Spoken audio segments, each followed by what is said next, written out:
bagaimana kabarnya semuanya? Semoga sehat selalu ya. Dan juga jangan lupa bahagia, karena dengan bahagia imunitas tubuh kita akan terjaga stabil insya Allah. Ya, di semester 3 ini kita akan bertemu selama 16 kali pertemuan di mata kuliah dasar akuntansi ya. Dari pertemuan awal sampai pertemuan akhir, semoga kalian tetap semangat menyelesaikan semester 3 ini. Apa sih itu akuntansi? Apa definisi akuntansi menurut para pakar? Nah, sebelum kita mencari tahu definisi akuntansi menurut para pakar, kita belajar dulu bagaimana sejarah dari akuntansi itu bisa dikenal. Ya, kita lihat siapakah dia.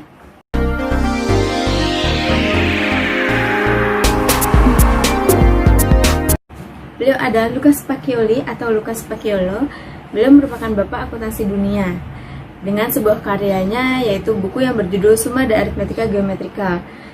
Kenapa beliau menjadi bapak akuntansi dunia? Karena di dalam pembahasan bukunya tersebut ada salah satu bab yang berisi mengenai siklus akuntansi. Dan isi bukunya beliau itu merupakan penjelasan bagaimana siklus pencatatan sampai dengan penyusunan laporan laba rugi yang terjadi di Venesia pada tahun 1494.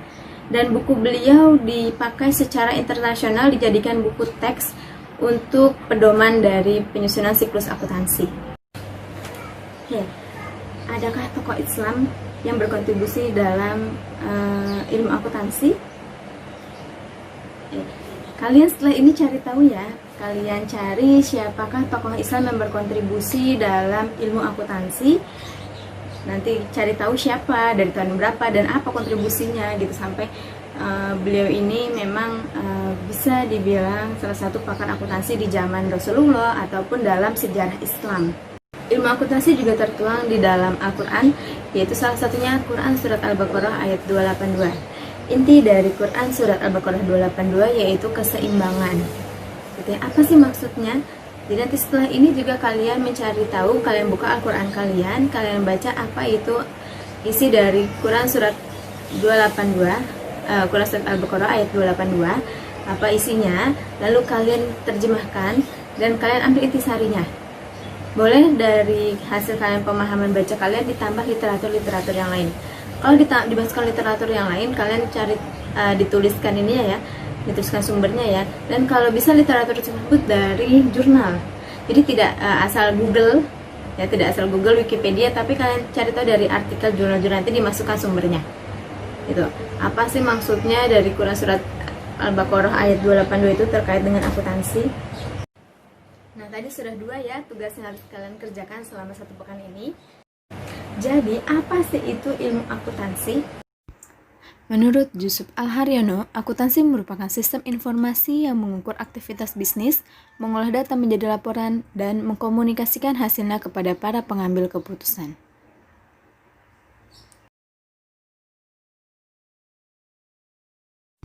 Selain itu, akuntansi menurut Wagan, Kimmel, and Keiso, accounting consists of 3 basic activities. It identifies, record, and communication the economic events of an organization to interested user.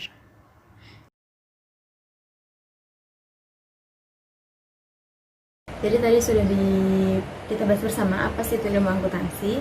Jadi intinya akuntansi itu adalah proses pencatatan, pengidentifikasian, dan pelaporan. Akuntansi sendiri memiliki alur atau siklus akuntansi yang merupakan proses holistik pencatatan dan pemrosesan semua transaksi keuangan suatu perusahaan, mulai dari saat terjadi transaksi sampai dengan pelaporan keuangan. Siklus akuntansi pada umumnya terdiri dari 8 langkah. Yang pertama, adanya kegiatan transaksi. Lalu, dari kegiatan transaksi tersebut adanya bukti dengan kwitansi ataupun nota penjualan pembelian barang. Dari nota tersebut maka dicatat ke dalam jurnal. Jurnal ini biasanya dibagi menjadi 2. Ada jurnal umum, ada jurnal khusus. Jurnal khusus ini terkait dengan jurnal penerimaan kas, pengeluaran kas, pembelian, dan penjualan. Setelah dilakukan pencatatan, maka selanjutnya adalah proses memposting buku besar.